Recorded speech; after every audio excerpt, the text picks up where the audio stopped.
Ladies and gentlemen, we're going to read Psalms 1, 1 to 2.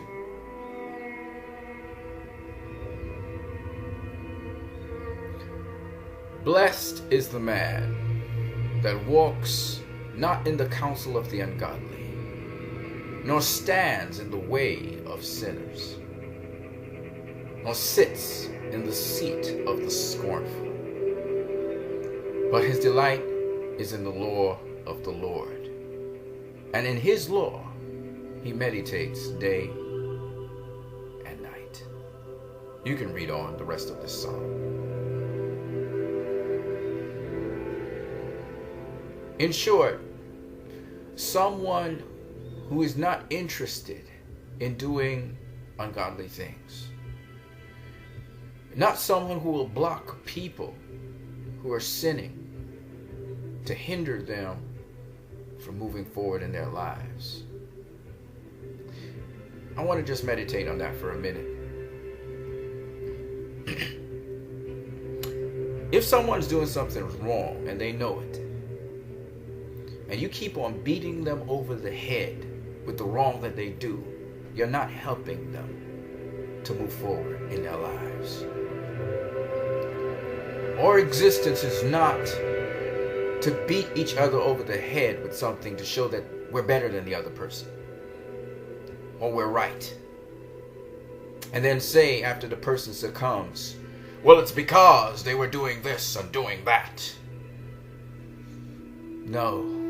We are here to inspire one another so we can be better. And if someone is in a wrong, yeah, you tell them, but you don't beat them over the head with it. You always look for a way so they can aspire to something greater, or you leave the issue alone.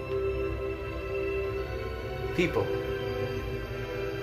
we are much more, according to Wonder Woman, than just our faults and shortcomings. Let's aspire to things higher. Let's look to elevate one another and take each human being to a new plane, a new level.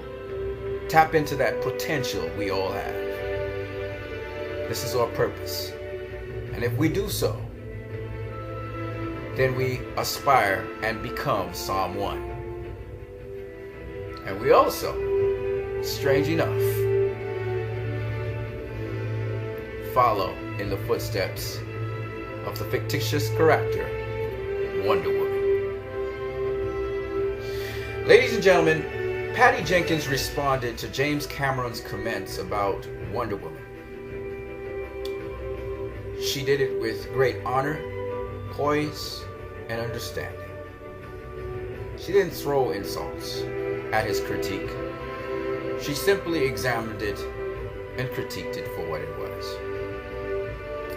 James Cameron said, all of the self-congratulatory back-patting Hollywood's been doing over Wonder Woman has been so misguided.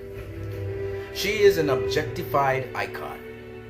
It is just male Hollywood doing the same old thing. I'm not saying I didn't like the movie, but to me, it's a step backwards.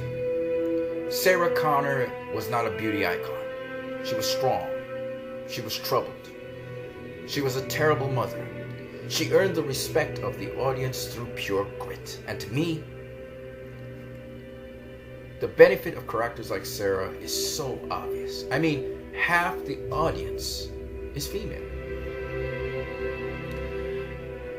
James Cameron is a brilliant director.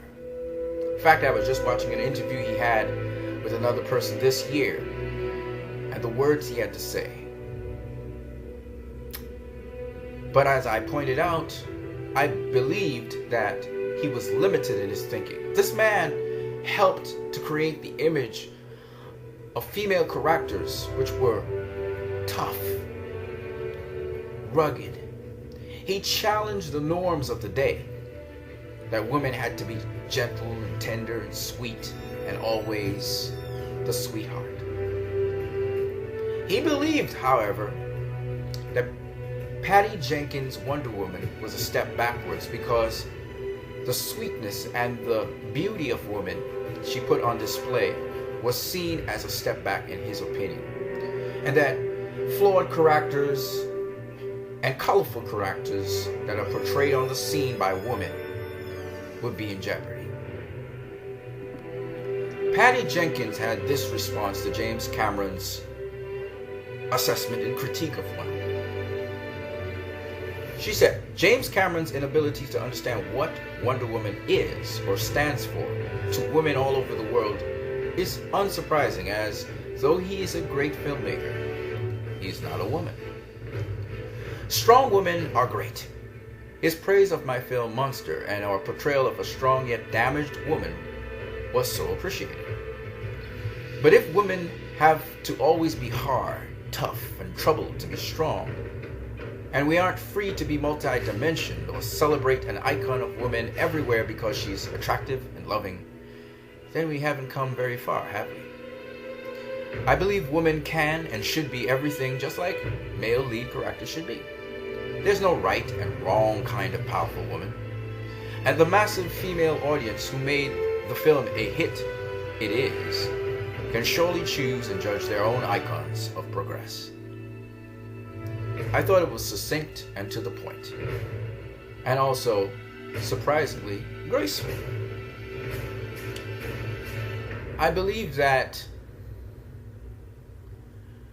opportunities for not just women but men as well in the industry to have challenging figures has increased because of James Cameron's input into the equation.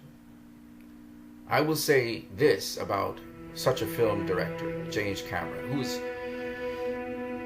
undoubtedly brilliant in what he does. I mean, Avatar challenged so many different views and opinions we have of ourselves and of other people. Conceptually wonderful. And he even talks about the balance in filmmaking. He has quite a nice understanding of the process of the visual and audio style of filmmaking. But I do understand also that sometimes even the most brilliant people may have their biases, and certain things may elude them because of their biases. And I think Patty was able to pinpoint, because she so personalized Wonder Woman, why this character was what it was. I think James Cameron thinks a strong woman needs to be strong, but he does not emphasize on woman.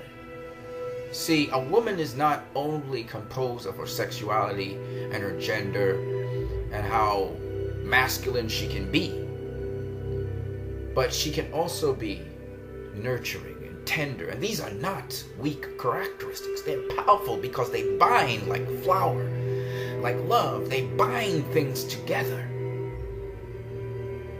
Bringing people together is a powerful thing. It's not a weakness. Being diplomatic is not a weakness. Regardless of what Donald Trump is saying and how loud he is, he does not accept responsibility for his actions, showing he's weak. We've had all these tyrants and dictators who you couldn't even give an opposing opinion to. That's not strength when you can't listen to criticism or entertain another notion, or at least listen to it before you make your opinion. It's nothing wrong with being opinionated. Patty Jenkins is opinionated. The film that she made was opinionated. But you can also be opinionated and entertain other inputs. What is not making sense you can discard, and what is making sense you add. We as people must live in civility, no doubt. Not every opinion is to be respected, but it doesn't mean that we are to shut up other people from giving their opinions, no matter how atrocious they may be. But not every opinion is to be respected. This, I believe, very strongly. But it doesn't mean we censor each and every opinion unless we are the person in control of our circle and do not have unacceptable things such as people using obscene language and lewd comments and statements in a particular environment. Democracy, we know, is freedom within limits. But how far will we have the limits? Are the limits going to be based on our conception and perception of things? Or are these limits based on something that we commonly and uniformly share as being unacceptable? For instance, murder is unacceptable in a civil society. Threats and hate speech is supposed to be unacceptable in a civil society. And so I say, we, not me, not you, we as people are powerful. Both men and women are different. We're not the same. There's a lot of similarities, but we are different to one another. And when the two worlds collide and the yin and yang are meshed, we get completeness. We cannot do without each, for one without the other is incomplete. And so Patty Jenkins is completing the circle that James Cameron started a long time ago. And unfortunately, sometimes the younger must correct the older, respectfully, graciously, but definitely with resoluteness. So I salute Patty Jenkins, who is probably going to win an Academy Award for this film, because the depth of complexity that she has explored is not just intellectual, but it's a matter of the heart, of the deep core of every human being. She was able to metaphysically, spiritually, and physically tap into that and then portray it on the screen to all of us.